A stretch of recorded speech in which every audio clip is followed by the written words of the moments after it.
The Mariners clinch a playoff berth, beating the Colorado Rockies, and the Yankees win their game. So the Mariners are in it, baby. Let's go. I'm so freaking excited. It's going to be a fantastic episode. I'm going to give you a full game recap. We're going to do a deep dive on the Guardians, see what's going on with them because they are freaking hot as hell right now. And then we're going to talk about what the main difference is with this Mariners team, especially compared to last year. And then finally, I'll give you some little recaps on the Guardians game, the Red Sox game, Yankees winning, all of that on this episode. It's going to be absolutely fantastic. But first off, baby, the Mariners finally clinch this playoff berth. The Astros lost as well. We're 4 games up in the division. I feel like we got it locked and loaded right now. Yeah, I mean I felt good over the weekend, but the clinch this early just feels absolutely fantastic, and I'm so happy. So happy. Episode 7, sorry, Mariners Daily. I'm Sam Edwards. It's freaking September 24th. We're quickly approaching October. How are we doing, everyone? Thanks so much for joining me on this episode. I appreciate it. Game recap, baby versus the Rockies. This was a nail biter. The Mariners ended up winning this one 4-3, but it took a little while to get there. First off, Bryce Miller pitched this game, 5 2/3 innings pitched, 5 hits, 3 earned runs given up, 1 walk, 4 strikeouts. It's not bad. It's not amazing, and it has me a little worried going forward. Miller's not amazing, and if you're giving up 5 hits, 3 runs versus the Rockies, I know the Rockies aren't like no, they're terrible. They are like the worst team in baseball. So I don't know what I'm trying to say. But either way, Miller came in. He pitched well. He did pitch well. Because then Bizardo came in the 6th inning, gave up a hit that scored 2 runs. So technically only 1 run for Miller, but and Bizardo usually comes through in those scenarios, but it just left a sinker out over the plate and they hit it the other way. Not great. 2 runs scored on that. Vargas came in next for the 7th inning, pitched a clean 7th inning. Spire came in 1 inning, 3 strikeouts in the 8th, and then Munoz closed his puppy out. But that's not the story here. First off, Dominic Canzone with the solo homer to get the Mariners on the board and to tie this game. Absolutely fantastic. He's looked amazing this year. I've talked about him. And it's just been great to see. It's been absolutely fantastic to see. I do want to highlight before we get to the big moment, before we really break it down, I do want to highlight McCade Brown, the starting pitcher for the Colorado Rockies coming into this game, the rookie starting pitcher who has a over 7 ERA this season so far. 5 innings pitched for him. 2 hits given up, 1 earned run, 1 walk, and 10 strikeouts. He was striking out the world. Rosarena struck out 3 times total in this game. Suarez struck out 4 times total. The Mariners struck out 16 times. Ooh, not great. Not great, but good for McCade Brown. He was going up there with the fastball and absolutely killing it. And good for him. Hats off. And the reason we can say that is because the Mariners won this game. Next up, the 8th inning. This is when it happened, baby. Luke Rayleigh gets on base. JP Crawford walks, so it's first and second, no outs. Randy Rosarena comes up, hauled out on strikes. We got 1 out. Al Raleigh comes up next. It's top of the lineup here. This is when we're supposed to score.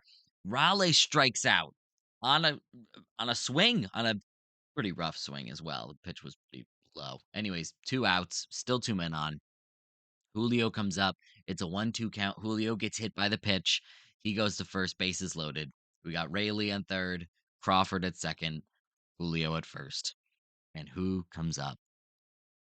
If not Josh Naylor, the stud, the pickup of the year.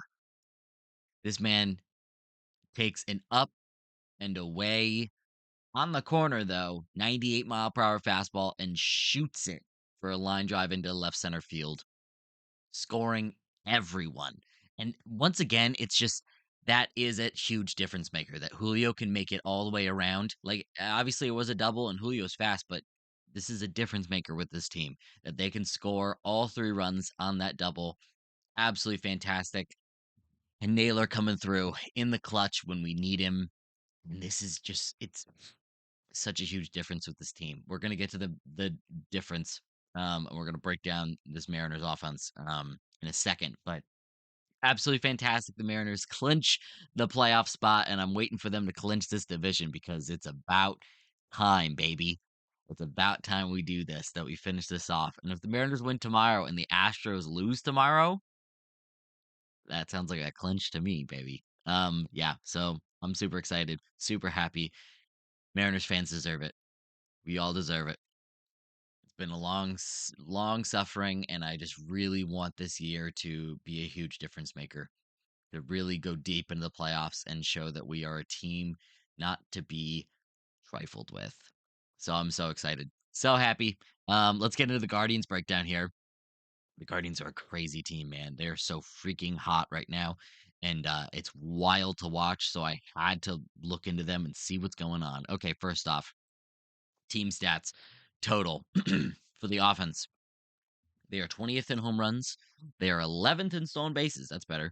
18th in walk percentage, 17th overall in K percentage.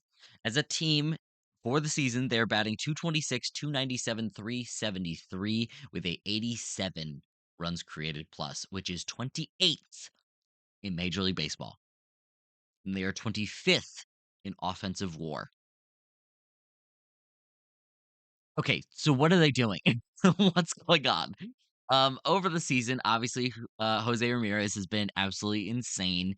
133 runs created plus, so he's 33% better than the average hitter with a 5.9 F4 on the season. Steven Kwan is their next most valuable position player with 3.1 F4, but only hitting he's only got a 276 batting average, 335 on base, and a 380 slugging. It's not terrible. It's slightly above average, 102 runs created plus, but clearly making most of his value with his legs, with the 21 stolen bases, and then the defense. What are we doing? Kyle Manzardo is the next best hitter. A 114 runs created plus for the rookie first baseman, 1.2 F4 on the season for him. And Bo Naylor is the next best hitter with an 85 runs created plus. So it's not the hitting that is doing this. What is the deal? And the pitching. Okay, let's get into the pitching here. They are 15th overall in K percentage. They are 21st in walk percentage, but they are 4th in ERA. 3.71 team ERA for the entire season. They are 7th in FIP, 3.99 FIP. They are just limiting the hard contact, ninth best in barrel percentage given up by their pitchers. They have the 13th best WAR for pitchers with 15.7. And the hard hit percentage, they are 13th overall in hard hit percentage. Given up. Um, so the pitching is coming through, man, and I think that's the difference maker here. And they're also just getting on at the right time. And I kind of hate saying that because it's just like it's kind of annoying because you can't even like logically break it down. But we're figuring things out here. The bullpen is absolutely nails, and the rotation has been nails for a hot minute. Okay, Kate Smith, first off, having an amazing season, over a 34 K percentage. That's insane. A 3.06 ERA. All of this is yesterday's stats as well. So this is from last night when I was doing all this research. Oh. So I don't have the update for from this game, but just know that nothing got really blown up at all. If anything, everything just got better. Tanner Bybee has had a okay season, 176 innings pitched, 21.3 K percentage, a 4.34 ERA. Logan Allen has been fine, 152 innings, a 4.14 ERA for him. Joey Cantillo, though, has been absolutely fantastic. The rookie, 89 and two-thirds innings pitched, 26.2 K percentage on the year, a 3.21 ERA for Cantillo. Fantastic to see for him, and he's definitely been a big difference maker for them. September 1st, since September 1st, this team has been on an absolute tear, and the Tigers are crashing right now. So, these are their rankings since September 1st. Let's go through the hitting first because the hitting has improved quite a bit. Now, this is just 1 month. It's so important to just keep yourself in the race that when you finally can get hot, that you take advantage. You take advantage of it. Runs created plus, they've got a 106 team runs created plus, which is ninth in the majors since September 1st. Overall hitting WAR, WAR for position players, 7th overall in positional player WAR. They are 9th in home runs in this time. They are tied for 6th in isolated power. They are 1st in pitcher WAR over this month. LA is 2nd with 3.6 WAR for pitchers. The Guardians are sitting comfortably at 4.9 for their pitchers for WAR. That's insane. 4.9 to 3.6 is just such a huge drop off, especially from first place to second place. Insane. K percentage overall is a 26.1 K percentage in September, which is ranked 4th. Ranked right above them is the Seattle Mariners in this timetable. 6.1 walk percentage, which is also 4th, and Seattle is 1st in this category. So just keeping the Mariners in check, making sure we're lining up. We are the hotter team. Um and yeah, we're the hotter team. We're just better. 3.2 ERA, 2.32. Sorry, not oh my gosh. Man, I'm losing it. 2.32 ERA, which is 1st over this time span. Seattle is next with a 3.33 ERA over this time and a 2.81 FIP, which is 1st in September, and Seattle is 2nd with 3.17. So the Guardians pitching has really come through for them, um, and just kept them in every single game, and they've been getting the hits that they need. I'm going to break down their game a little bit with the Tigers, and in a second. Well, we'll break it down in a second, but in the meantime, we're going to break down the difference with this Mariners team, man, because there's a difference. There's a difference, and this team is just they are getting it done when they need to. They really are, and that Naylor hit is just such a huge reason. Such a huge reason. Anyways, comparing this team to last year, this team has a 112 runs created plus. Last year they had a 104. They are tied for 4th in runs created plus overall. That's insane. That's insane. They are a top team, man. They are a top team. They have 230 home runs, which is 3rd overall in baseball. Last year they had 176 total for the season. It's huge. And I know Cal Raleigh is such a huge difference, but my gosh, this entire lineup is a threat. This entire lineup is doing their thing. And even when Arozarena strikes out 3 times and Suarez strikes out 4 times, Naylor can come through and get it done. Even when Cal Raleigh strikes out in the big moment, when you got 2 men on, 2 outs, Naylor comes up and gets the job done. And that's what this team does. They're just passing the baton, and they have the star players that you need to be, overall consistent and overall fantastic. They've got those role players that are gonna get the job done. Victor Robles has been a huge boost for them. Dominic Canzone has been fantastic. Yeah, just fantastic to watch. Ex Woba, they are 9th overall with a 329 ex Woba overall for the season. They are 7th in isolated power and the K percentage. And I know I was just talking about how, they struck out 16 times last night. They did, and they still got it done. Overall in the season, the team K percentage is 23%. Still sounds a little high, but last year it was 27%, which was by far the most in Major League Baseball last year. Such a huge difference. And I know everybody was, and myself included to a certain extent. It's easy to make fun of Jerry DePoto when when they prioritize fixing something like strikeouts, and they just go out and get guys that you're like, that's not limiting strikeouts. What are you doing? Like what's going on? Especially this past offseason.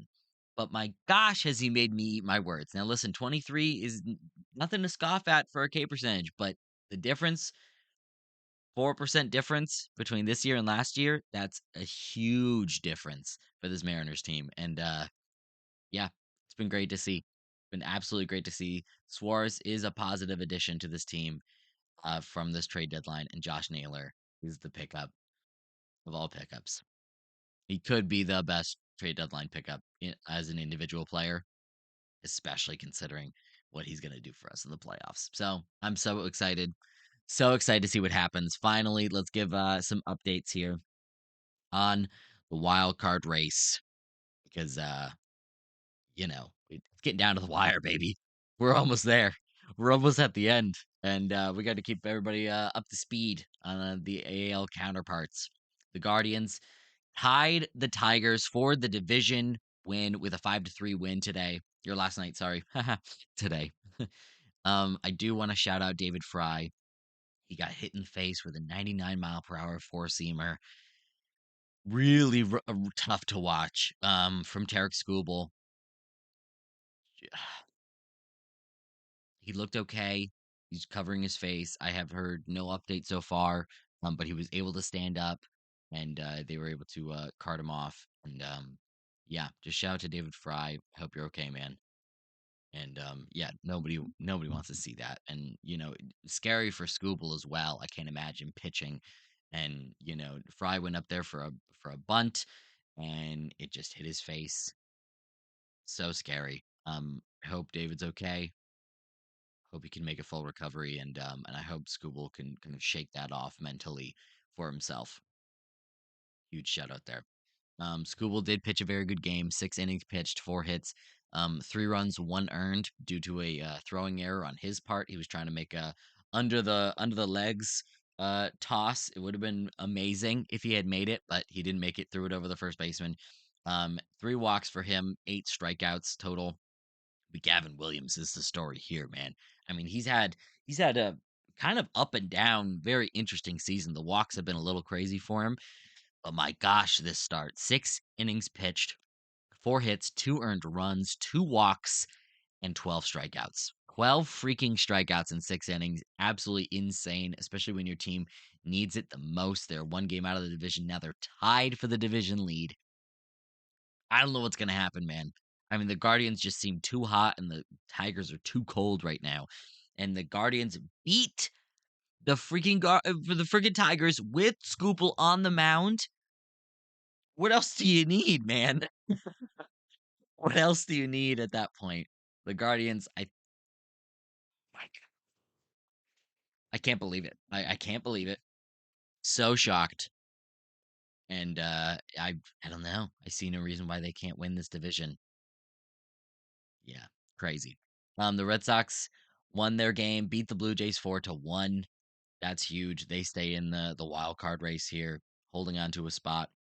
The Yankees win 3-2 versus the White Sox. They are 1 game out of first place of the AL East. That would also be insane. And the Red Sox are playing the Blue Jays right now. See, it's crazy, man. This is crazy. There's so many things to look at. Now, listen, there's going to be no ties. Baseball took out the tie game, which is such a bummer. Um, Especially because the wild card series is a best of 3. I really wanted there to be like, let's allow a tie. Let's give me a tie at the end of the season, and you got to play a tiebreaker. Like then we finally get a 1 game, got to win it. Um, but no, I don't think there's going to be any ties this year. But that means we got to stay locked into all these teams because there's a lot of things that could happen right now. A lot of stuff. And yeah, I'm gonna keep you guys updated every single day, keeping you updated on the Mariners and on the rest of the league because we gotta keep an eye on everything. Guys, thanks so much for watching. I really appreciate it. If you like this show so far, please subscribe. Get some updates on the Mariners every single day, every single weekday. I'll be here. Hopefully giving you something to think about. If you guys have any questions, if you guys have any comments, what are you most excited for coming into this postseason? What are you most nervous about? Are you still nervous? Do you not feel like the division's locked down? I get it. I understand. It's hard to shake that off, but we're gonna be fine. We're gonna push through this together. I really appreciate it, guys. All right, we'll see you tomorrow. Have a good one.